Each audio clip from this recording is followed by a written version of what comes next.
Nahuli kam ang pagbusdak sa usa ka lalaki sa biktimang naglingkod lang sa motorsiklong giparking daplin sa kalsada. Makita sa video nga giduo sa suspek ang biktima og wa magdugay.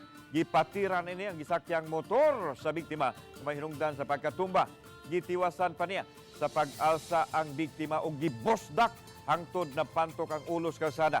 Di pa igo gihanan pa niya kini og sumbag apan dahil nakita nga dunay dugo nga miawa sa ulo. Daling mi biya ang suspek. Daling gidala sa balanan ang biktima diin nagkumatos apan nakabsan yun sa iyang kinabuhi sa usa ka semana human nahitabo ang insidente ni adtong Mayo 10. Samtang nadakpan sa kapulisan sa Station 2 sa Cebu City Police Office ang suspek kinsa gipaska nagkasong murder. Nasairan nga nagsuko kuno ang suspek sa biktima human giprinda sa laing tao ang iyang cellphone nga iyang giprinda kaniya apan giingon sa pamilya sa biktima nasabutan ini nga rimatihon kung dili malukat sa gitakda nilang panahon. Ngayon po, hinuli po ito through hot pursuit operations ng ating kapulisan at pinasahan po ng kanyang Miranda rights.